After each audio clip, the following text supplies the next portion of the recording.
Okay, because I do have a tendency to talk a little quietly, and I don't have a microphone this time. But I do want to welcome you to the 16th annual Camping with the Stars. My name is Trena Johnson, and I am the current Minnesota Astronomical President for our club. And I do, if there are questions along the way as I go through the slideshow, just let me know. And raise your hand. Anything you want. Scream. Doesn't matter. Sorry. It's the first time I'm doing this presentation, so hopefully it'll be okay. Okay. Hold on. Oh no. It's not working. Oh, there we go. Okay. Sorry about that. Last year we celebrated, the MAS celebrated their 50th anniversary club, which, shares the love of astronomy, which we all, ended up having the little intro hobby that we grew into along the year. We did start in 1972 as the Twin Cities Astronomy Club. But that was kind of a generic, general name, and it got a little confused. So in 1880, it was changed to the Minnesota Astronomical Society, which is a 501(c)(3) organization. So it's nonprofit. Anything you donate to us goes to enhancing our programs. The building that we are in, which is called the Hotspot, and the Sylvia J. Casby Observatory, the one little round dome over there, was created in 2013. So it's fairly new. And then the rest of ELO was built, and we had its first public star party on April 28th in 2000. So it's still fairly young, but it's also old too.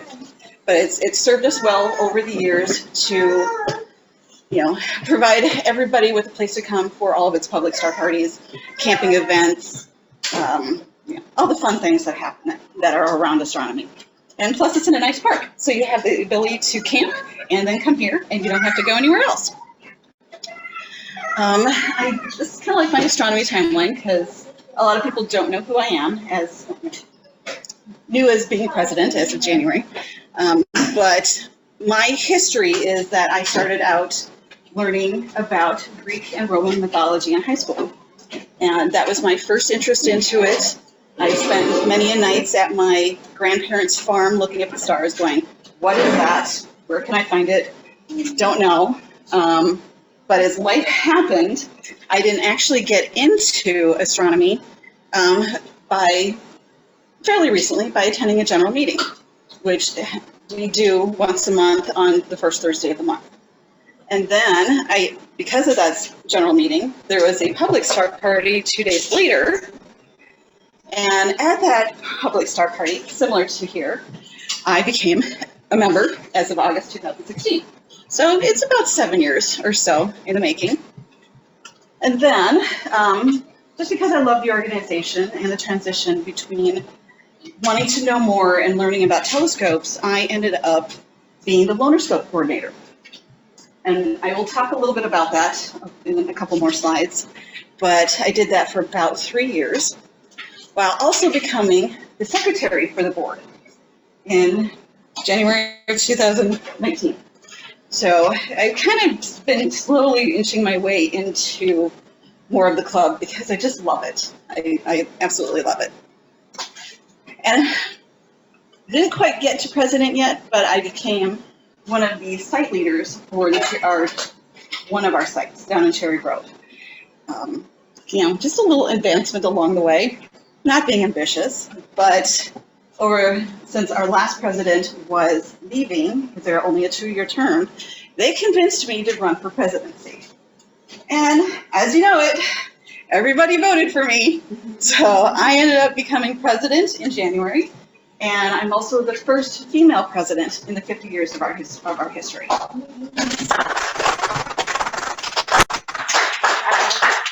Thank you.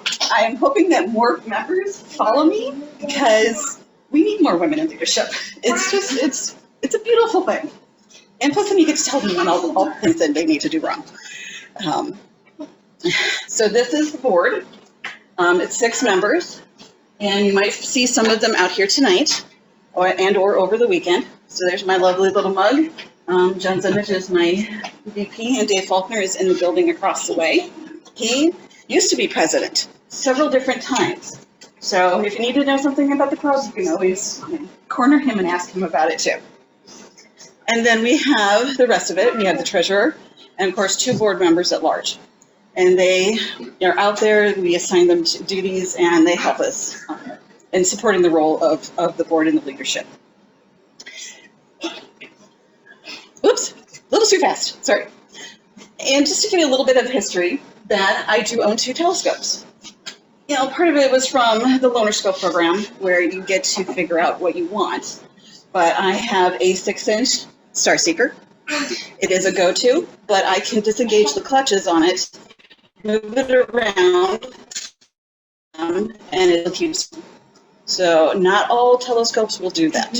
It's kind of a unique feature of it. It's okay. We'll educate you. That's why we're here. And then, useful feature too. Yes, it really is. Yep.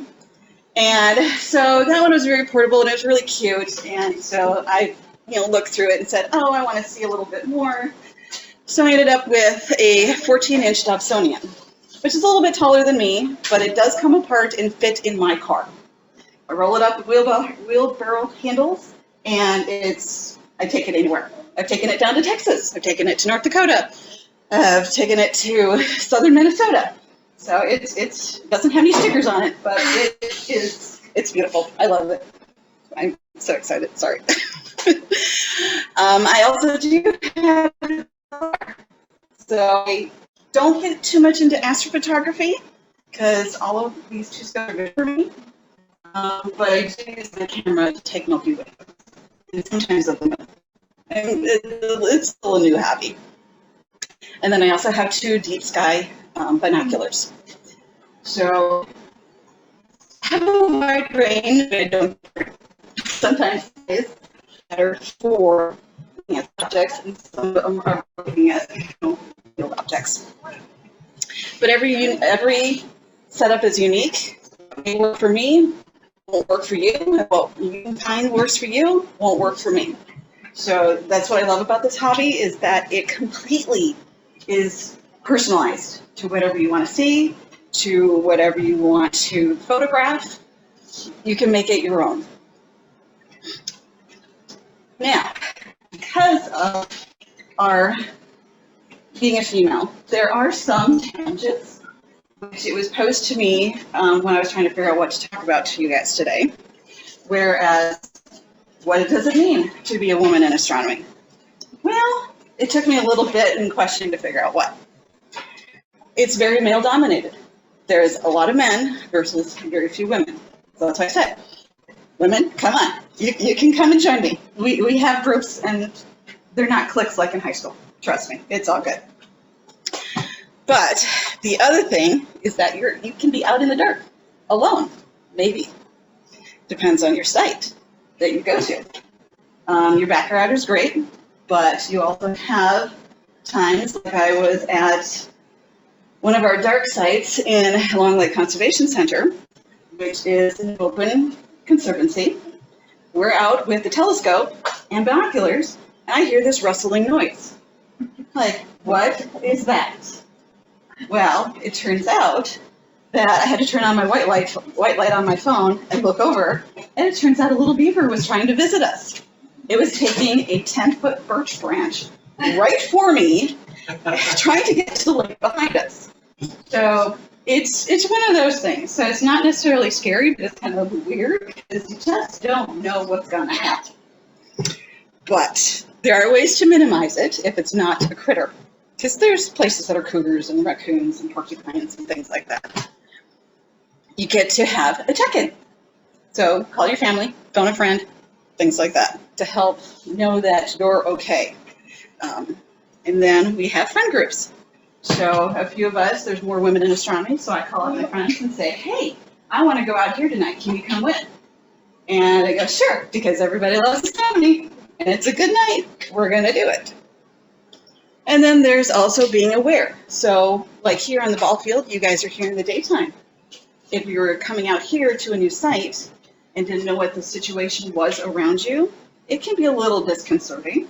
I mean, I was up in LLCC along with the Beaver, but very, very first in my time up there, and I was completely alone. It was really dark. I'm like, what is this? Why is there people coming? I don't get it. Because nobody else was supposed to be there. Turns out it was a fellow astronomer putting up his metal telescope.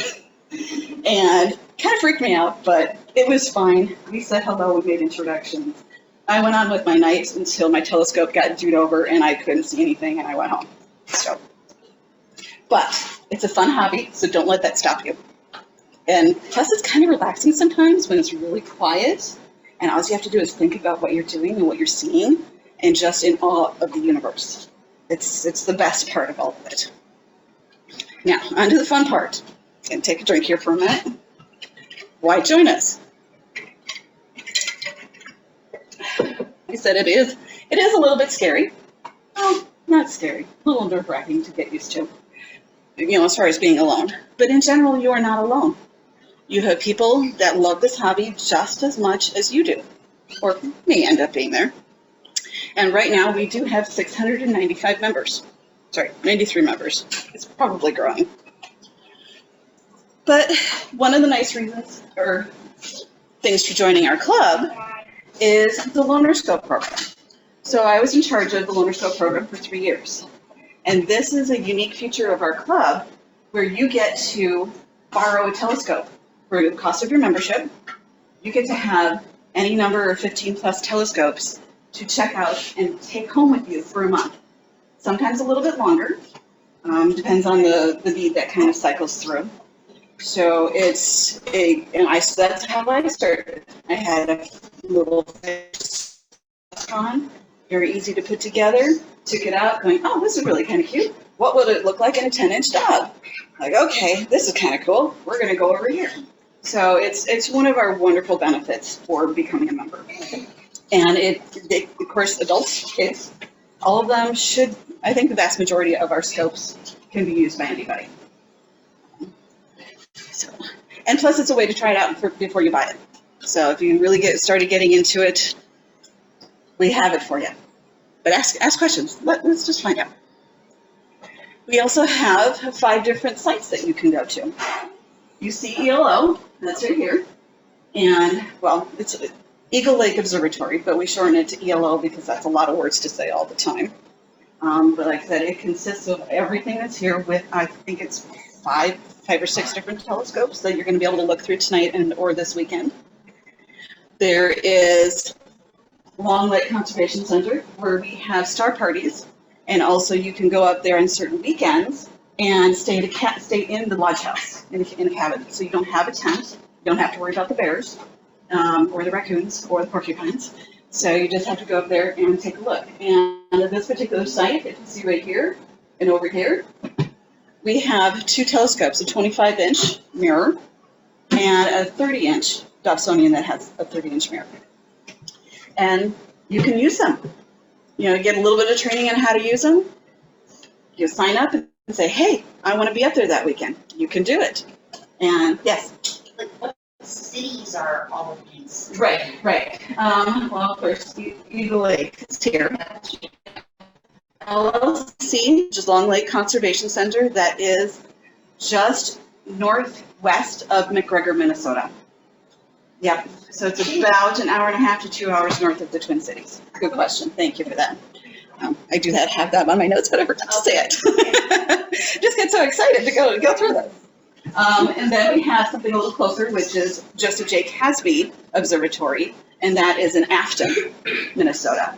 That one, you would have to be a key holder to get through the gates to use that particular site. It has a smaller plaza and it only has 1 telescope. But once you're trained in on it, you can definitely use it, and it's similar to the Sylvia Casby Observatory that's out here. And then you have my favorite, which is Cherry Grove. Cherry Grove is about 20 minutes south of Cannon Falls. So it's right in between Cannon Falls and Rochester area. And that one we've been improving. We have, as in this picture, we have new concrete pads. I think they're 7x7 to hold some of the people with the jobs. This one, actually mine, and that's my friend Claire's. So we have our two side by side. But then there's also about 9 or 10 other pads that are out there, concrete pads, little 4x4s, along with the center pad here, which holds, and we bring out a 24-inch Dobsonian. So similar to the 20-inch that's in the Onan over there. So each of our sites has telescopes that you can use. Yes. Yep. So what, like at Cherry Grove, do you just bring them on a certain weekend or a certain date or just any time? Cherry Grove is open all the time. Yep. Yep. It's there is a sign-up reservation for the telescopes that are out there. So we have the 24-inch pad, a LX200 16-inch, kind of similar to the one that's over in Onan. That's a little bit of a beast to use. But then we also have an imaging rig that is set up so that way you can take training on that. And if you want to get into some of the astrophotography, we will teach you what you can do, what programs you can want to use, things like that. So you have one there. Yeah. Tina, you keep mentioning training. So how do you find out about the training? On our forums, we have posts from the site leaders when they are giving training classes. I believe there's a couple that are coming up for ELO. Once you're a member, you can sign up on our forums and say, hey, I want to go to this one, and he'll cap it at a certain level. And each site is a little bit different. The training for Northern Nights for LLCC is usually during Northern Nights Starfest, which is a four-day event in August. So that one's a little bit more specific on its timeline, where it's only once a year. The other ones are usually 3 or 4 times through the year for when we can get out there. Of course, if it's cloudy or rainy, we always have to reschedule, but yeah, that's what happens for the first few. We just keep our fingers crossed and go, please don't rain. Or like today, rain, and then you get sun, and it's beautiful. So, and there is information on our websites for that as well, but definitely through the forums, which I can, if you want to look into that, it's a small registration to get in there, and but there's no fees for it at all. So just register and take a look. We do have some upcoming star parties, which is a little bit different from Camping with the Stars, where it's only one night. So the next one is, well, obviously you have all weekend for today, but then August 5th is our next one here for Eagle Lake. Then there is also a special one, which is the beginner, what we call BSIG. It's a beginner special interest group. So if you have a telescope, or you want more one-on-one time with a lot of different telescopes, because I think we have about 15 to 20 people that come out with their own telescopes, all shapes, sizes, varieties, and you can look through theirs and ask everybody questions about it. From start to finish, astrophotography, Dobbs, go-to scopes, the whole 9 yards. And that's over in our Afton site. A little smaller, but you want to get there at daytime because it's a little tricky to find. And then a lot of this information is also on our website here. Is that the last BSIG for this year? I don't think so. No. It's through August, September. We try and get into October. It all depends on how cold it ends up getting. And then after that, it'll be online information that we'll do, like Zoom meetings to help kind of keep and answer questions and have interesting things for the beginners. And then I believe we also have new member orientation too that kind of helps walk through that too. So learning the night sky, which I know is a common question, where you get out there and it's like, how do you know all this stuff? In schools, and it's a vast. You can get overwhelmed by it. So I'm just going to touch base on a couple of them. I started with Astrospheric, which is which is a program that one of our imagers use, but it helps kind of narrow down the field of what's out for tonight. What are the cloud layers, that kind of thing. But I also use it in conjunction with Clear Outside. So I use 2 different apps, but also pay attention to your local weather. That will give you a little bit of an idea. And then we have the astronomy apps. I use a Sky Safari, Pro 7. It is a paid service. There might be a free version, not sure on that one, but there is also a free version of Stellarium. And those are the ones where you can put it on your phone, hold it up, you go, okay, I know what that is. That's what it's supposed to be at. So it kind of gives you an idea of where it's at and what you're looking at. They're not always completely accurate, so they might be a little bit off on a couple of degrees, but it'll get you close enough. And if you want to just do, and there's variations with it too. So you can turn on the constellation markers and show the pictures of the horse for Pegasus, or Orion with his big bow and sword and stuff. So yeah. And then and then there's books. Hold on. There are 2 books from our current secretary, and the Greek and Roman mythologies of the night sky and the stories from astronomers. So it's referencing those books. If you're interested, you can come take a peek at them. But they're also available for sale on Amazon. There is a couple books from another member. His name's Jonathan Popoli, and he has Stargazing, your night sky companion, and then a field guide to the constellations. So it goes by, season, what you're in, to help give you an idea of what constellations you're going to look for, and just starting to learn those particular ones. And that way you can kind of get yourself oriented to what the sky can give you. My favorite is the Pocket Atlas. Because this, once you get into it, there's a small version and a bigger version too for us with old eyes. But it shows you some of the details. You have,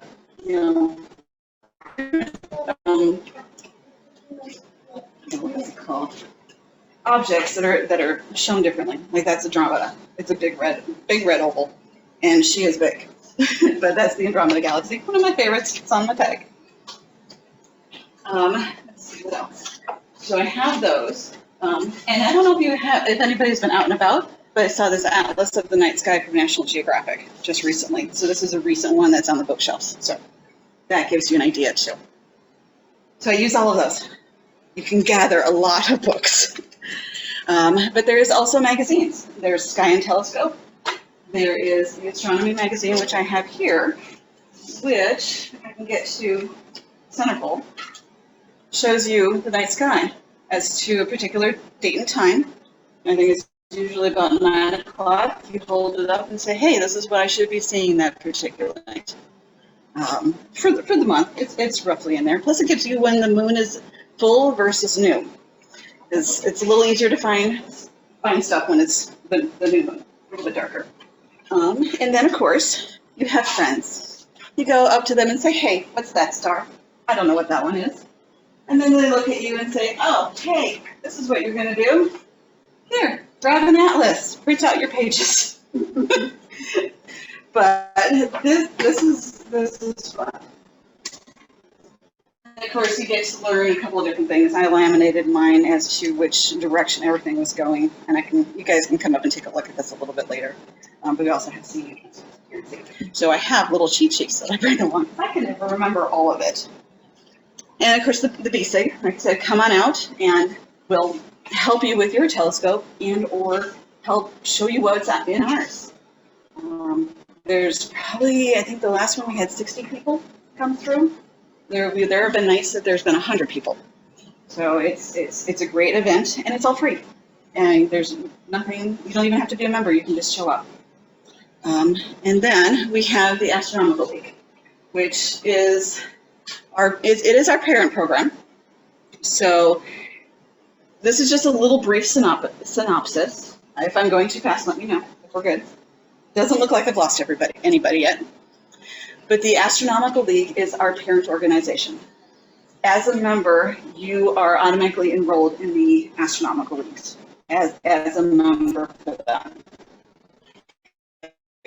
Is for 300 different astronomy groups. We are just one part of it. I think we have, I don't know where I was going with that, but it's a beautiful organization. And what did I do? Excuse me. There are different levels to each part of the observing programs that it consists of. There's beginners, so you can start off with a program going, hey, I want to learn the constellations. Let me just do a quick little sketch. Oh, I took them out of here. A sketch of the constellation. So it'll teach you which ones to go find. Then you have the intermediate level, where it's better into observing and using previous skills that you're learning over time. And there's no requirement to get them done in any particular order or time frame. There have been people that have been working on the Messier program, for the Messier list, for 10 years or longer. I was a go-getter. I did it in a year. Because you have to. You have to find 110 different objects throughout the entire year. And you have to plan unless you're going to be out in December. So you don't want to do that because it's cold. But I mean, the Astronomy League, with its programs, has something for everyone. There are over 80 different programs to help you get to going, okay, I have a telescope, now what? What do I do? How do I want to start? And it's, whatever you want to have, and some of them actually are through the sun. So its real value is going to be placing your intent on your observing. Some of them can use a go-to. Some of them are strictly visual, where you have to push your telescope to every single object. There's no go-to, and then you get a special certificate for that. You get to learn specific skills. So at the very beginning, it's like, okay, how do I program my telescope to do a 2-star alignment? 6 months from now, you can do it in your sleep. So it's one of those things. It's just kind of giving you a little bit of an oomph, but a direction, other than going, I don't know what to look for. And you get to see things that you never knew you were going to see. I did the Sunspotter program, and that is one where you have to take, within 60 days, you have to do 20 sketches of the sunspots on the sun. Do you know how hard it is at the fall when the sun is going down at 5 o'clock in the afternoon to get home from work, to bring your telescope out, to sketch that? I went from 45 minutes of sketching down to 15 minutes. You learn how to do it really, really quickly. So that is the one thing I was very proud of. And I actually, when I got done, I have an award for that. And I know I kind of just skimmed over it. The Astro League has so much more on their website. But these are my pins. So each one gets a certificate that goes along with it. And you're logged into their website and their program. And over time, you can get an astronomer pin, a master astronomer if you complete 10 different programs. And then, of course, there's so many more levels above that. I don't even want to think of that yet. The current one I'm working on is the Herschel 400, which is on the list. And this is just a little bit of the list. The Herschel 400 is, there you go, that one. Objects of the 2,500 that he found that you get to locate and log. And then you get a little Herschel 400 pin and a certificate that says you did it, which is the last one that I need for the requirements for the Master Observer program. So I'm getting there. So now that I piqued your interest, hopefully, maybe, our next meeting is at the Umbetu Teka Educational Center, which used to be the Roseville Community Center or Fairview Community Center in Roseville, on August 3rd. It starts at 7 o'clock. It's free. All you have to do is show up, and you get to hear me talk for about a half an hour. But then we also have, at this particular next meeting, our astrophotographers. DSLR, cell phone cameras, and anything in between are showing off their photos that they've taken throughout the last few years. Hopefully more recent, but it's been a tough summer already. So I welcome you to come in and join us. I'm kind of memorizing all your faces, so I hope to see you there. And then our entire organization is run by volunteers. So they're taking care of this particular site, and they're running Camping with the Stars, from their cooperation with Baylor Regional Park to everybody who's in the other buildings that are going to help you tonight and see maybe the sunspots, maybe hopefully a couple of double stars. You never know what's going to be up there. And then I know you'll probably see Lila around. She's black hair with black top and bottom, and she is doing some raffle tickets and stuff. But she is our outreach coordinator. So if you have a birthday party that you want to say, hey, I like to go to this site. I have 5 kids that want to go look through a telescope. She can set that up and find a volunteer to come out and work with you. And it's a little private one-on-one time. And it doesn't have to be like all night long, but it sometimes does have to go down. And when you're out there, just kind of thank all of the volunteers, because everybody is here, including me. I might have been elected, but I'm not getting paid for any of this. This is all because I love astronomy. Yeah, it's my passion. I didn't think it was, but I kind of got hooked after seeing Saturn for the first time through one of the telescopes out here. It's like, yep, I want to see more of that. Some of you might be Jupiter or Venus or Mars tonight. Who knows? But hopefully you'll get hooked, because it's a fun hobby. So, all right. Is there any questions that I can answer for you as I've gone through? You said your favorite observatory is Cherry Lake? Cherry Grove. Yep. Why? Well, one, I'm site leader for it. But it is a beautiful site. The trees, there are no trees. The farmer in the north took his down, so we ended up having a fence built for it. But I really, really like it because it's about an hour south of the cities for me. So it's there, it's easy to get to. I have the concrete pads that we put in. I can set up my dog. My feet don't get wet and or cold. But yeah, it's just kind of, it has a place in my heart. But I do have rankings. Yes. So when you mentioned all these different observatories. Yes. Yeah. So do you have to be a member to be at these places to set your own telescope up? It is helpful if you are. Okay. But there are certain places like here on public star party nights that you can come out and you can set up on the plaza. JJC in Afton, you have to be a member because that's how you get your key holdership. That was completely gated off, closed off. Cherry Grove is a little bit open, but it is a member-only site. And the memberships is only $40 For the whole year? for the whole year. But we do have a patron membership of $100, which helps us with our programming and paying for all of this as well. But it's not a requirement. Yeah. Okay, once you're a member, how do you get? Or The key. code you get? Well, once you're a member, you go through the key holder training. That's like 3 or 4 hours of one Saturday afternoon. And you get a packet of information to help process that through. And then from there, if you're a member in good standing, of course, which a lot of people are, then they will assign you a key code, and that will allow you to get through all the steps to get into that particular site. Like with here, with ELO, it's a couple-day training just because there's so much going on that you can use. So they've split it out into a couple of different days. But once you're a key holder, you get the alarm code, you get the door code for here, you get the door code for opening the observatory in each one, and you can use any scope that you want. Okay, so that's scheduled or? It is scheduled. It is on the forum. I don't know when the next one for here is. I would have to go double check, but I can check that for you too and let you know when that is.